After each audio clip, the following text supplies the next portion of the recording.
Welcome to A edu और ए edu के हमारे इस यूट्यूब चैनल में आप सभी का स्वागत है।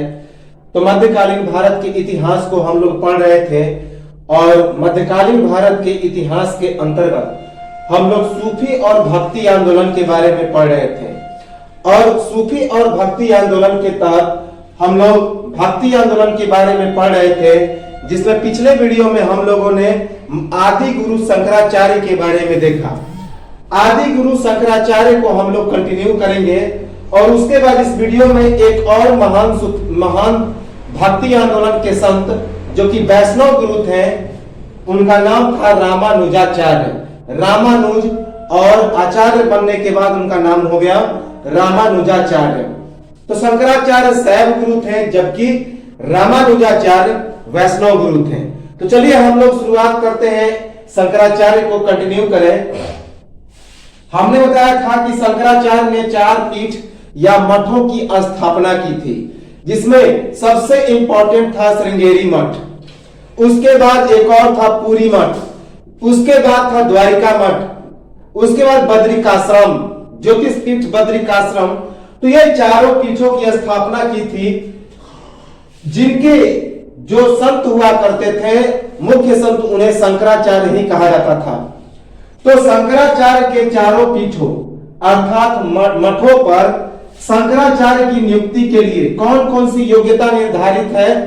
तो उन्हें त्यागी ब्राह्मण होना चाहिए, ब्रह्मचारी होना चाहिए, दंडी सन्यासी होना चाहिए, संस्कृत, चतुर्वेद, वेदांत और पुराण का ज्ञाता होना चाहिए। याद रखेंगे कि शंकराचार्य के चारों पीठों अर्थात मठों पर शंकराचार्य की नियुक्ति के लिए कौन कौन सी योग्यता होनी चाहिए? तो वह त्यागी ब्राह्मण हो, ब्रह्मचारी हो, दंडी सन्यासी हो, संस्कृत, चतुर्वेद, वेदांत और पुराण का ज्ञाता हो। कुछ 10 नामी सन्यासियों के द्वारा निर्वस्त्र जीवन व्यतीत किया जाता है, जिन्हें उग्र तपस्वी या नागा सन्यासी कहा जाता है, नागा साधु।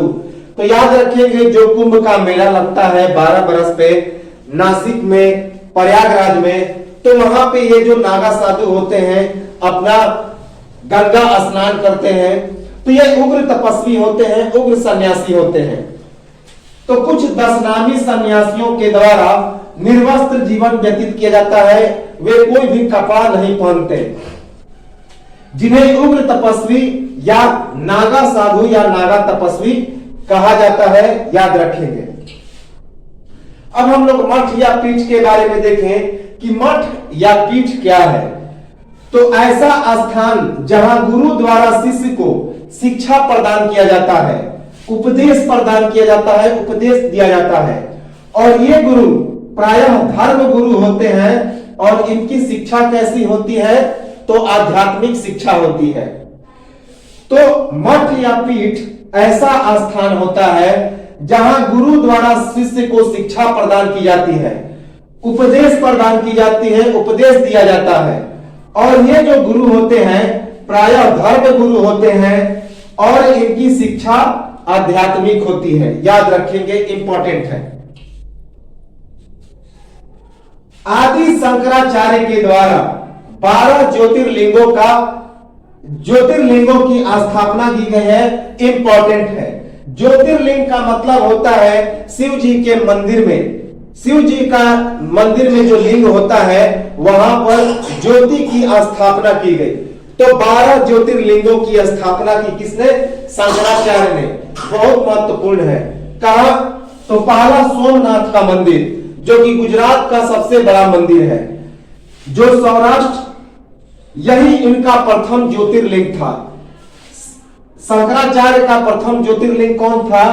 तो यह सोमनाथ का मंदिर में, जो सौराष्ट्र अर्थात गुजरात के काठियावाड़ के प्रभास में स्थित है। तो सोमनाथ जो कि प्रथम ज्योतिर्लिंग था किसका? शंकराचार्य का, जो सौराष्ट्र अर्थात गुजरात के काठियावाड़ के प्रभास में स्थित है। दूसरा है मल्लिकार्जुन।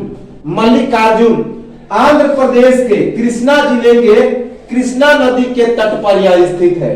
तो दूसरा है मल्लिकार्जुन, जो आंध्र प्रदेश के कृष्णा जिले के कृष्णा नदी के तट पर स्थित है, इसे दक्षिण का कैलाश भी कहा जाता है। दक्षिण का कैलाश, तो मल्लिकार्जुन को दक्षिण का कैलाश भी कहा जाता है, जो कि आंध्र प्रदेश के कृष्णा जिले के कृष्णा नदी के तट पर स्थित है। इसके बाद तीसरा है महाकालेश्वर। महाकालेश्वर जो है वह मध्य प्रदेश के उज्जैन, जिसे प्राचीन भारत में अवंती कहा जाता था, अवंती नगर, वहां पे स्थित है। तो वहां पर भी इन्होंने ज्योतिर्लिंग की स्थापना की। कहां पे? तो महाकालेश्वर, जिसे महाकाल मंदिर भी कहा जाता है। यह मध्य प्रदेश के उज्जैन में स्थित है और प्राचीन भारत में इसे अवंती कहा जाता था। याद रखेंगे, अवंती। उसके बाद चौथा है औरंगकेश्वर। औरंगकेश्वर जिसे परमेश्वर भी कहा जाता है, तो औरंगकेश्वर या फिर परमेश्वर, जो नर्मदा नदी के तट पर स्थित है। कहां पे? तो मध्य प्रदेश के मालवा में। मध्य प्रदेश के मालवा में नर्मदा नदी के तट पर यह औरंगकेश्वर या परमेश्वर मंदिर का ज्योतिर्लिंग स्थित है। उसके बाद केदारनाथ, जो कि उत्तराखंड में हिमालय की चोटी पर स्थित है। हिमालय की चोटी पर यह केदारनाथ स्थित है, जो अलकनंदा नदी के किनारे है। कहां पे? तो उत्तराखंड में। उत्तराखंड में अलकनंदा नदी के किनारे यह केदारनाथ स्थित है। कहां पे? तो हिमालय की चोटी पर। उसके बाद भीमशंकर, जो महाराष्ट्र के भीमा नदी पर स्थित है। कहां पे? तो डाकिनी पर। महाराष्ट्र के भीमा नदी पर स्थित है। कहां पे? तो डाकिनी पर। याद रखेंगे, भीमशंकर। उसके बाद काशी का विश्वनाथ मंदिर। काशी का विश्वनाथ मंदिर ज्योतिर्लिंग के क्षेत्र में काफी प्रसिद्ध है। तो विश्वनाथ, जो कि काशी में है, वाराणसी में। उसके बाद त्र्यंबक। त्र्यंबक नासिक के त्र्यंबक, जहां से गोदावरी नदी निकलती है। तो त्र्यंबक नासिक के पंचवटी के पास, ब्रह्मगिरी के पास, गोदावरी नदी के किनारे है। तो इसी ब्रह्मगिरी पर्वत से गोदावरी नदी निकलती है, त्र्यंबकेश्वर नामक स्थान से, जहां पे यह त्र्यंबक नामक प्रसिद्ध ज्योतिर्लिंग अवस्थित है। तो नासिक, जो कि महाराष्ट्र में पड़ता है, नासिक के पंचवटी के पास, ब्रह्मगिरी पर्वत के पास, गोदावरी नदी के किनारे यह त्र्यंबक ज्योतिर्लिंग अवस्थित है।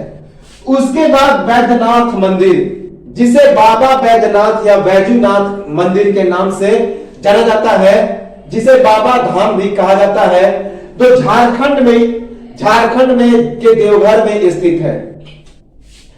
तो यह झारखंड के देवघर में स्थित है। उसके बाद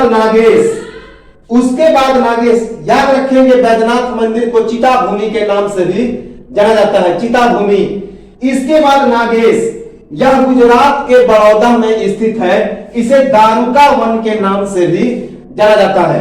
तो अगला जो ज्योतिर्लिंग है वह नागेश है, जो गुजरात के बड़ौदा में स्थित है, और इसे दारुका वन के नाम से भी जाना जाता है, दारुका वन। उसके बाद 11वां है रामेश्वर। रामेश्वर, जो कि भारत के सबसे दक्षिण में स्थित रामेश्वरम, जिसे सेतु बांध के नाम से भी जाना जाता है, और ऐसी मान्यता है कि इसी पुल पर से राम सेतु बनाकर श्रीलंका गए थे रावण को परास्त करने। तो रामेश्वर, जिसे सेतु बांध तीर्थ के नाम से भी जाना जाता है, और जो कि तमिलनाडु के रामनाथम जनपद में रामेश्वरम का विशाल मंदिर है। तो रामेश्वर में ज्योतिर्लिंग है 11वां ज्योतिर्लिंग, जो कि सेतु बांध तीर्थ, जो कि तमिलनाडु के रामनाथम जनपद में पड़ता है, और वहीं पे रामेश्वरम का विशाल मंदिर है। और अंतिम जो 12वां इनका जो ज्योतिर्लिंग है, उसका नाम है घुश्मेश्वर। घुश्मेश्वर महाराष्ट्र के दौलताबाद के पास बेरुलठ गांव में स्थित है, जिसे शिवालय के नाम से भी जाना जाता है। तो घुश्मेश्वर महाराष्ट्र के दौलताबाद के पास बेरुलठ गांव में स्थित है, जिसे शिवालय के नाम से भी जाना जाता है। तो यह जो था हमारा आदि गुरु शंकराचार्य, बहुत ही इंपॉर्टेंट है, इनसे एग्जाम में प्रश्न आते ही आते हैं। अब हम लोग आते हैं एक और महान संत जिनका नाम था रामानुजाचार्य। रामानुज, तो जिस प्रकार शंकराचार्य शैव भक्त थे, ये वैष्णव भक्त थे। शंकराचार्य को शंकर का अवतार माना जाता है, तो विष्णु रामानुजाचार्य को विष्णु का अवतार माना जाता है। तो रामानुजाचार्य, इनका जन्म 1017 ईस्वी में महाराष्ट्र के समीप पेरुबुदुर नामक ग्राम में हुआ था। तो रामानुजाचार्य का जन्म कब हुआ था? 1017 ईस्वी में महाराष्ट्र के समीप पेरुबुदुर नामक ग्राम में हुआ था और इन्हें विष्णु के अवतार के रूप में जाना जाता है। तो ये विष्णु के अवतार के रूप में प्रसिद्ध हुए। इनके पिता का नाम था केशव भट्ट। इनके पिता का क्या नाम था? तो केशव भट्ट। इनके गुरु का नाम था यादव प्रकाश। इनके गुरु का नाम क्या था? तो यादव प्रकाश। रामानुजाचार्य अपने गुरु यादव प्रकाश में भी दोष निकाल देते थे।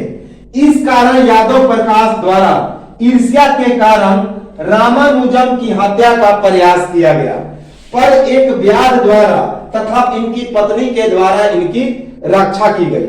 तो ये इतने विद्वान थे, इतने प्रखर बुद्धि के थे कि ये अपने गुरु यादव प्रकाश में भी दोष निकाल देते थे।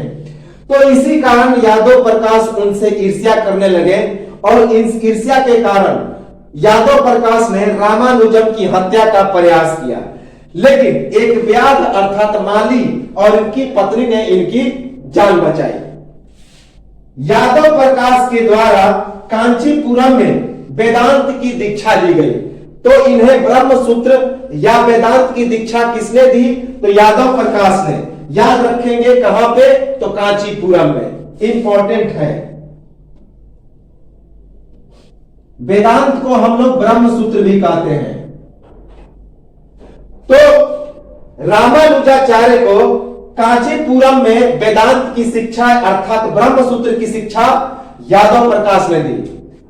वेदांत की दीक्षा के बाद और विवाह के तुरंत बाद संन्यास की घोषणा, अधिकतर समय ईश्वर भक्ति में बीतने के बाद कई शिष्यों, जिसमें यादव प्रकाश भी शिष्य बन चुके थे, का निर्माण किया।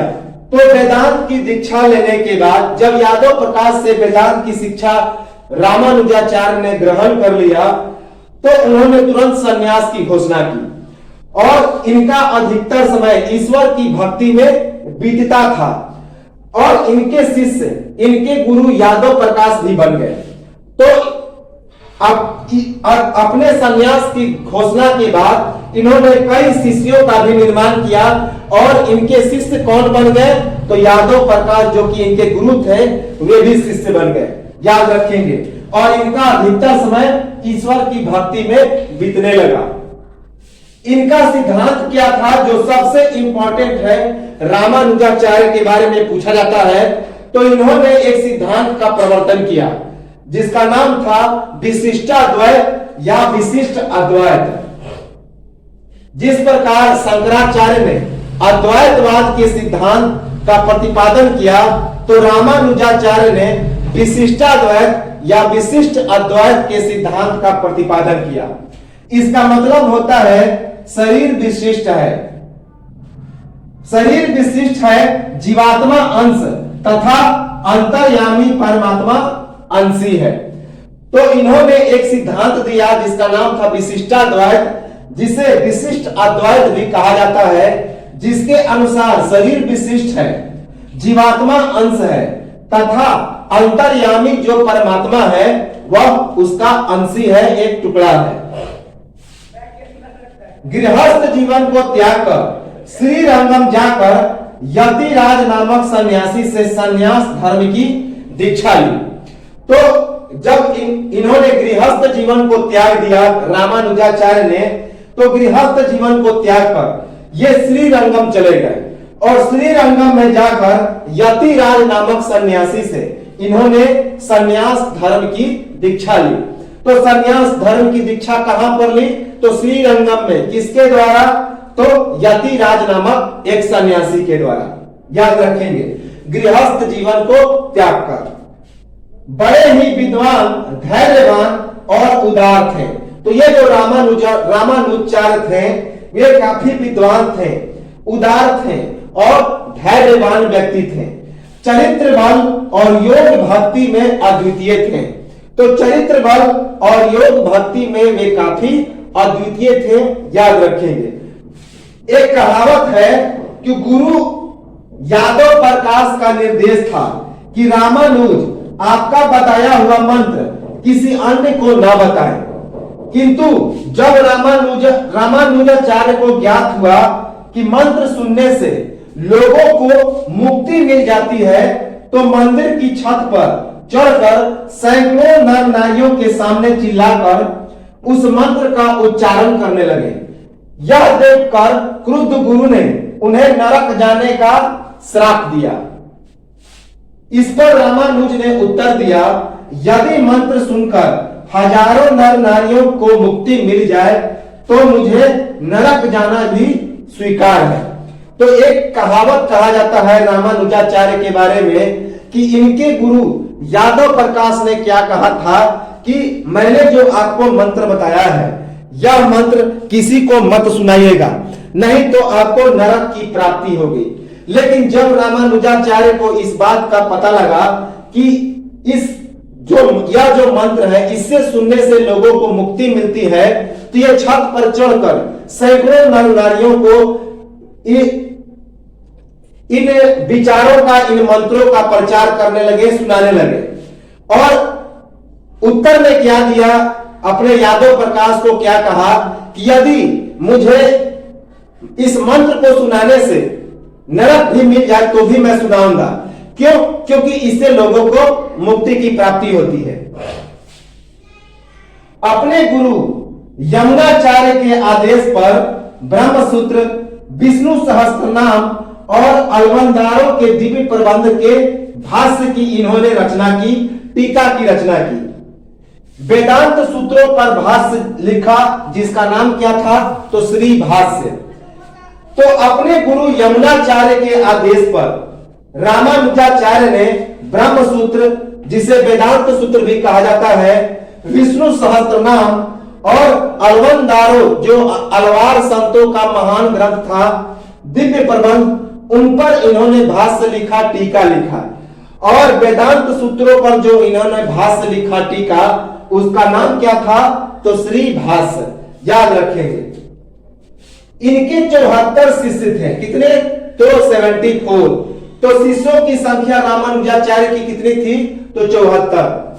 120 वर्ष की अवस्था में महात्मा पिलोकाचार्य को अपना उत्तराधिकारी बनाकर इन्होंने देह त्याग किया। 120 वर्ष की अवस्था में इन्होंने अपना उत्तराधिकारी किसे बनाया, तो संत पिलोकाचार्य को। और उसके बाद 1137 ईस्वी में इनकी मृत्यु हो गई। कहां पे? तो तमिलनाडु के श्रीरंगम में। तमिलनाडु के श्रीरंगम में 1137 ईस्वी में इनकी मृत्यु हो गई। और मृत्यु के पहले इन्होंने अपना उत्तराधिकारी किसे बना दिया, तो पिलोकाचार्य को। याद रखेंगे, इंपॉर्टेंट है। इनकी मृत्यु 120 वर्ष की अवस्था में हुई। 120 वर्ष। इनकी मुख्य रचनाएं थी श्री भाष्य, वेदांत संग्रह, वेदांत द्वीप, गीता भाष्य, वेदांत सार। तो इनकी प्रमुख रचनाएं हैं श्री भाष्य, वेदांत संग्रह, वेदांत द्वीप, गीता भाष्य और वेदांत सार। सर्वप्रथम इनका जो ग्रंथ है वह वेदांत संग्रह है। और इस किताब में उन श्रुति वाक्यों की रचना की गई है जिसके द्वारा अद्वैतवादियों के अभेद की स्थापना, अर्थात इन किताबों में अद्वैतवाद के बारे में खंडन किया गया है। तो इनका सबसे पहला ग्रंथ है वेदांत संग्रह। और इस किताब में श्रुति वाक्यों की रचना की गई है, सुनकर वाक्यों की रचना की गई है, जिसके अनुसार अद्वैतवादियों के जो अभेद था उस पर इन्होंने खंडन किया है। याद रखेंगे, ये धर्म प्रवर्तक थे, संत थे और महान दार्शनिक थे। तो रामानुजाचार्य महान धर्म प्रवर्तक, संत और महान दार्शनिक थे। श्री संप्रदाय नामक एक संप्रदाय की स्थापना, इस संप्रदाय के आद्य प्रवर्ती महालक्ष्मी भी थी। तो इन्होंने एक संप्रदाय की स्थापना की जिसका नाम था श्री संप्रदाय, और इस संप्रदाय की आद्य प्रवृत्ति किसे माना गया, तो महालक्ष्मी को भी माना गया है। तो रामानुजाचार्य ने श्री संप्रदाय नामक एक संप्रदाय की स्थापना की और इस संप्रदाय की आद्य प्रवृत्ति के रूप में महालक्ष्मी को भी जाना जाता है। इनके सिद्धांत थे कि भगवान विष्णु ही पुरुषोत्तम है, वे ही प्रत्येक शरीर में साक्षी के रूप में विद्यमान है। भगवान नारायण ही सत्य है तथा उनकी शक्ति महालक्ष्मी चित्त है और यह जगत आनंद का विलास है। साथ ही भगवान श्री लक्ष्मी नारायण इस जगत के माता पिता हैं और जीव उनकी संतान है। तो उनका सिद्धांत क्या था कि भगवान विष्णु ही पुरुषोत्तम है, पुरुषोत्तम अर्थात पुरुषों में उत्तम, वे ही प्रत्येक शरीर में साक्षी के रूप में विद्यमान है। भगवान नारायण ही सत्य है तथा उनकी शक्ति कौन है, तो महालक्ष्मी चित्त है और यह जगत आनंद का विलास है। साथ ही भगवान श्री लक्ष्मी नारायण इस जगत के माता पिता हैं और सभी जीव उनकी संतान है। श्री रंगम के शास्त्रों का अध्ययन और अपना परवर्ती वर्ष बिताकर ग्रंथों की रचना की तथा भक्ति मार्ग के प्रचार हेतु संपूर्ण भारतवर्ष की यात्रा की। तो श्री रंगम में इन्होंने शास्त्रों का अध्ययन किया और अपना अंतिम वर्ष कहां पे बिताया, तो इसी श्री रंगम में बिताया और काफी सारे श्री रंगम में ग्रंथों की रचना की और भक्ति मार्ग के प्रचार के लिए इन्होंने संपूर्ण भारतवर्ष की यात्रा भी की। वेदांत द्वीप और वेदांत सार श्री भाष्य पर आधारित दो छोटी टीकाएं थी। तो इनके द्वारा लिखा गया सबसे छोटा टीका कौन था, भाष्य कौन था, तो वेदांत द्वीप और वेदांत सार, जो कि श्री भाष्य पर आधारित इनकी टीकाएं थी, भाष्य थी। तो वेदांत द्वीप और वेदांत सार श्री भाष्य पर आधारित रामानुजाचार्य की दो छोटी टीकाएं अर्थात भाष्य थी। गद्य त्रय और नित्य ग्रंथ की रचना, तो रामानुजाचार्य ने गद्य त्रय और नित्य ग्रंथ नामक एक रचना की भी निर्माण की। गद्य त्रय और नित्य ग्रंथ अद्वैतवाद के इस सिद्धांत का खंडन कि ब्रह्म निर्वेश चिंता मात्र एकमेव सत्ता है और नानात्मक जगत क्या है, तो मिथ्या है। तो अद्वैतवाद के इस सिद्धांत का उन्होंने खंडन किया कि जो ब्रह्म है वही निर्विशेष चिंता मात्र है, इस चीज का उन्होंने खंडन किया। इन्होंने इस बात की भी खंडन की कि ब्रह्म ही एकमेव सत्ता है और नानात्मक जगत क्या है, मिथ्या है। तो जिस प्रकार अद्वैतवाद में कहा गया था कि यह जीव जगत मिथ्या है और ब्रह्म ही सत्य है, तो इस विशिष्टाद्वैत में, विशिष्ट अद्वैत में रामानुजाचार्य ने इस बात को खंडित कर दिया। याद रखेंगे, दक्षिण भारत के भक्ति आंदोलन की शुरुआत वैष्णव संत के रूप में, तो महान वैष्णव संत थे रामानुजाचार्य और वैष्णव संत के रूप में ही ये दक्षिण भारत में भक्ति आंदोलन की इन्होंने शुरुआत की। तो दक्षिण भारत में भक्ति आंदोलन की शुरुआत किसने की, तो रामानुजाचार्य ने। किस रूप में, तो एक महान वैष्णव संत में, वैष्णव संत के रूप में। इन्हें किस चीज पर विश्वास था, तो सगुण भक्ति में, सगुण भक्ति में इनका विश्वास था। याद रखेंगे, ये निर्गुण में विश्वास नहीं करते थे, तो सगुण भक्ति में इनका विश्वास था। मनुष्य की समानता पर इन्होंने बल दिया तथा जातिवाद की भर्त्सना की। तो रामानुजाचार्य ने मनुष्य की समानता पर बल दिया और जाति व्यवस्था पर इन्होंने काफी कटाक्ष किया, जाति व्यवस्था का घोर विरोध किया, भर्त्सना की। रामानुजाचार्य के क्रियाकलाप का मुख्य केंद्र कहां था, तो कांचीपुरम और श्रीरंगम अभी हम लोगों ने इसे देख लिया कि रामानुजम के क्रियाकलाप का मुख्य केंद्र था कांचीपुरम और श्रीरंगम। इनके उपदेशों के प्रति चोल प्रशासन खास करके कुलोत्तुंग प्रथम के विरोध के कारण यह स्थान इन्हें छोड़ना पड़ा और वहां से यह कहां चले गए तो होयसल यादव राजकुमार विष्णुवर्धन के दरबार में। तो रामानुजाचार्य के क्रियाकलाप का प्रमुख केंद्र था कांचीपुरम और तमिलनाडु का श्रीरंगम और इनके उपदेशों के प्रति चोल प्रशासन खास करके कुलोत्तुंग प्रथम के विरोध के कारण यह स्थल रामानुजाचार्य के द्वारा छोड़ना पड़ा और इसके बाद वे वहां से कहां चले गए तो होयसल यादव राजकुमार जिसका नाम था विष्णुवर्धन उसके दरबार में चले गए। तो यह तो था हमारा रामानुजाचार्य। रामानुजाचार्य के बारे में कुछ और फैक्ट है जो हम लोग अगले वीडियो में देखेंगे। तो एक स्क्रीनशॉट लें और मिलेंगे हम लोग अगले वीडियो में, तब तक